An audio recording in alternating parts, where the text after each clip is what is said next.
Malam itu, di tengah perayaan Hari Puputan Klungkung, tanggal 28 April, aku asik memandangi postingan sebuah patung yang ada di Kusambe lewat layar ponselku.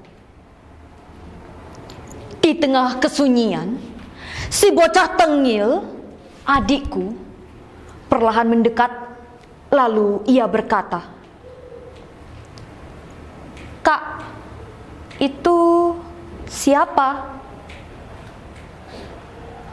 Bisa-bisanya dia terlihat sangat asing dengan sosok itu. "Kau itu lahir di kota ini, masa tidak tahu? Apakah gurumu sudah berhenti mengajarkanmu sejarah? Atau mungkin gurumu tak pernah memberitahumu bahwa Klungkung mempunyai raja perempuan yang sangat berani dan pantang menyerah?" Lantas, kugayutkan tangan si bocil, lalu kududukkan tepat di sebelahku. "Duduk! Kau harus mengenalnya."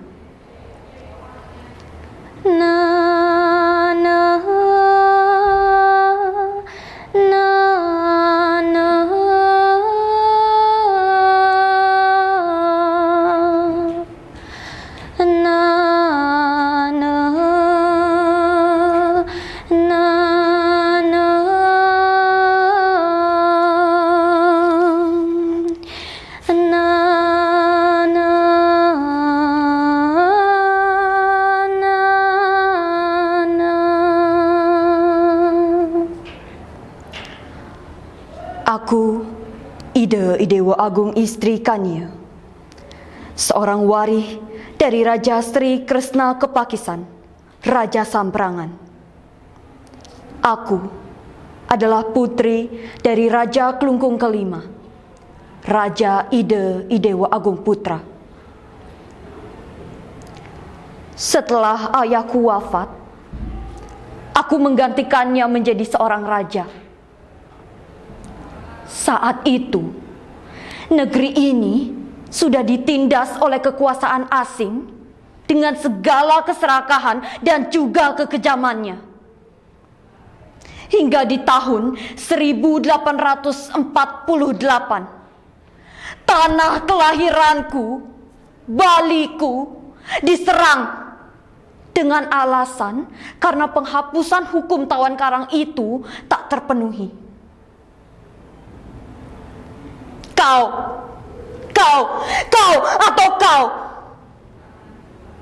Kau tahu siapa yang menyerangnya?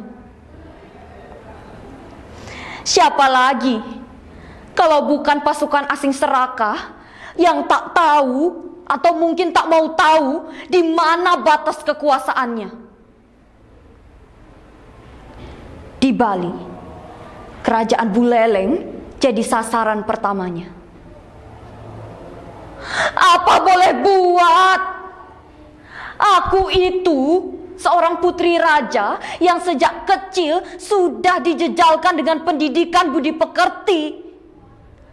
Bagaimana bisa aku hanya diam melihat negeriku ditindas begitu saja?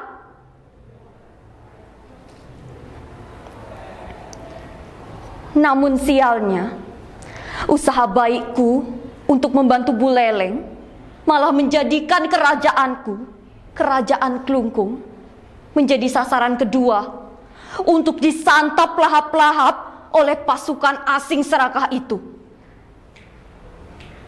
Yang benar saja, mereka memukul mundur pasukanku dan menduduki Kusambe, layaknya wilayah itu adalah milik nenek moyang mereka sejak zaman Paleolitikum itu ada. Mereka senang, tapi tidak denganku. Kilas balik mengingatkan, 24 Mei 1849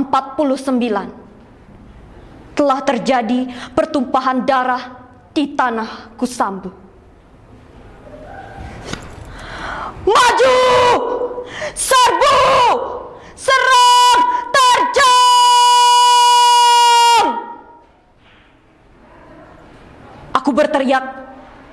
akan memberikan semangat kepada para pasukanku untuk memukul mundur pasukan asing serakah itu. Senangnya hatiku, peristiwa itu menyebabkan pimpinan pasukan asing, Jenderal Michels namanya, tewas karena tembakan meriam dari pasukan Klungkung yang menyebabkan kakinya hancur. Gagahnya pusaka meriam Ki Seliksik menjadi saksi bisu. Who killed Jenderal Michaels? Mereka mengeram. Mereka mengancam.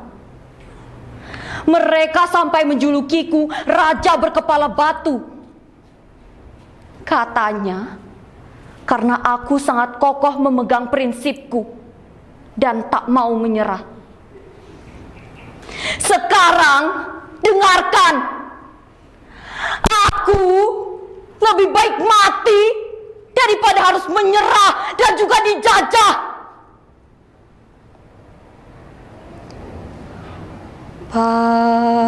Padamu negeri kami berjanji, padamu negeri kami berbakti,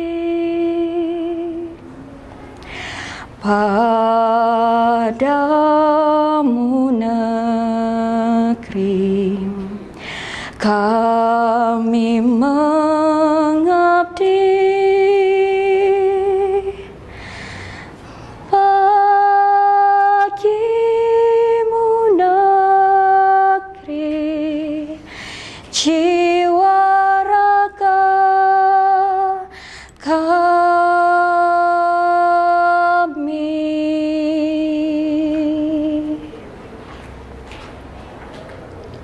Kala itu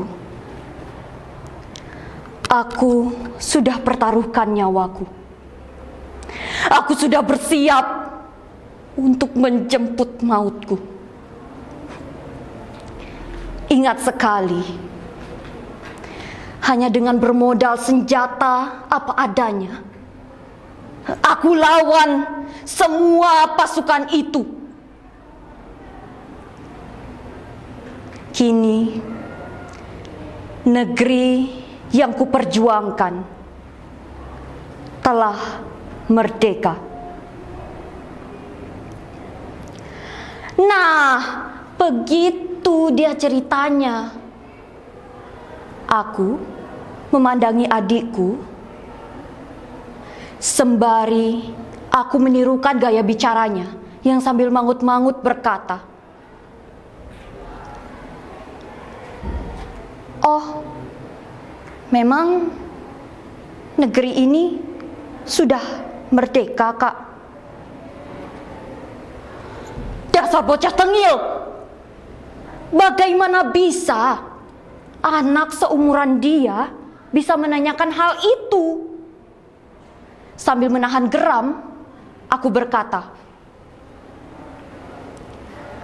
"Kalau kau mengartikan merdeka itu adalah terbebas dari penjajah, ya sudah pasti kita sudah merdeka."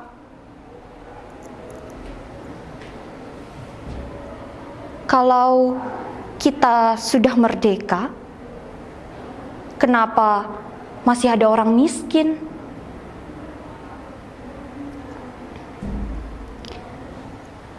Dengarkan baik-baik ya. Kalau kita ini merdeka, itu artinya kita sudah terbebas dari penindasan penjajah. Kita bebas menentukan nasib kita sendiri. Kita bebas berpikir. Kita bebas berbuat. Kita bebas menentukan sikap kita sendiri.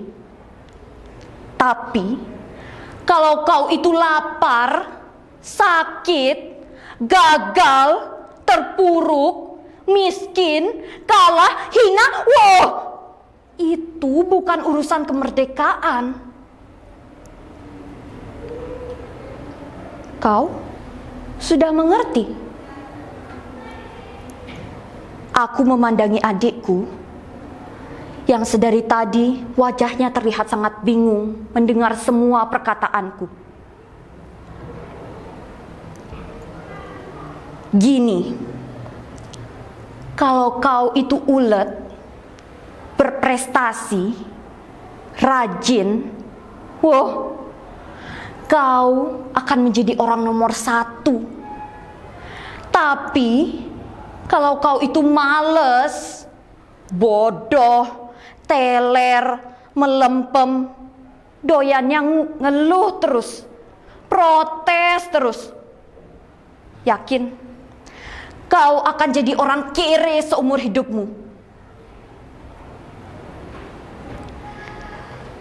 Cil, kalau kita lihat lagi cerita ide Wagung Istri Kania, sudah sepatutnya kita meneladani jiwa patriotik dan pantang menyerahnya. Kita juga harus menjadi pejuang yang berjuang untuk bertahan hidup. Sampai setidaknya kita bisa merasakan bagaimana damainya dunia ini ketika bangsa kita benar-benar merdeka.